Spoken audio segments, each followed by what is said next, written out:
US President Joe Biden will be welcoming Japanese Prime Minister Fumio Kishida at the White House within the next few hours. It's the last stop of Mr Kishida's tour of G7 countries as he seeks to forge ties to ward off security challenges posed by nuclear-armed neighbours China, North Korea and Russia.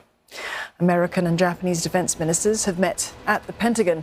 US Defense Secretary Lloyd Austin described the country's alliance with Japan as a cornerstone of peace and security in the Indo-Pacific. He also underscored the US unwavering commitment to Japan's defense, including providing a full range of conventional and nuclear capabilities. Nick Harper joins us live now from Washington, D.C. for more on this story. Nick, this meeting, the backdrop of it comes amid this significant shift in Japan's role on the world stage. What are some of America's expectations? Yeah, Dawn, that's right. We're certainly expecting to see a reaffirming of commitments and friendships. It's a very important relationship, the US-Japan one. Japan, perhaps the US's strongest ally in the Indo-Pacific.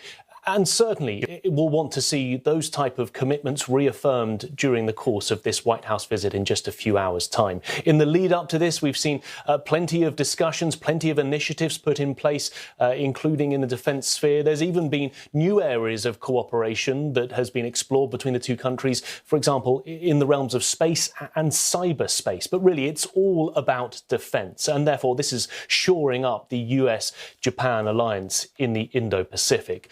But the US hasn't quite got everything that it wants so far, and President Biden may be looking for a commitment from Prime Minister Kishida over the issue of semiconductors. Now, back in October, the US put some significant export curbs on semiconductors going to China, very much limiting that. However, Japan has not put the same level of restrictions in place, and President Biden may be looking for a commitment from the Japanese Prime Minister. On top of that, Japan has been angered by the US decision in the Inflation Reduction Act that was passed into law last year.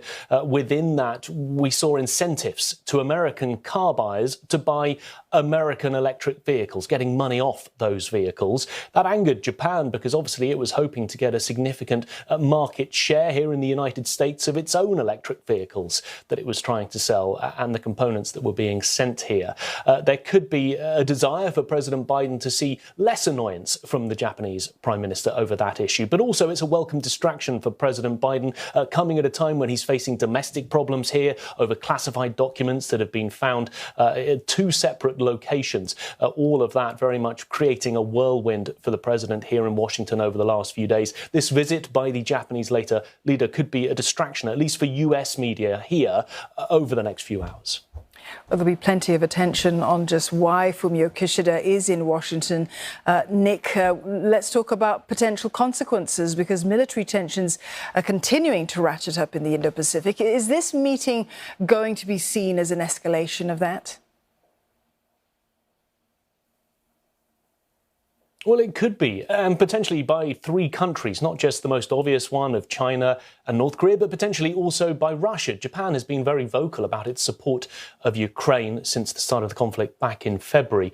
But yes, we do know that China is always annoyed when we see this sort of bilateral relationship playing out very visibly on the world stage. This has been a week of sustained diplomacy for Kishida visiting the G7 countries in the lead up to visiting President Biden here at the White House, the last stop in his tour. So we could see some annoyance, some retaliation, and certainly as the US and Japan try to cement that relationship to build on the alliance that's already in place, we could see some bad feelings from North Korea and China. Just the very fact that Kishida has made such a strong impression during the course of this last week. And although he's been very careful not to mention the word China in his official engagements, China is very much the backdrop for his visits over the course of this week. All the reactions certainly to come. Nick, thank you very much for that. Nick Harper there in Washington, D.C.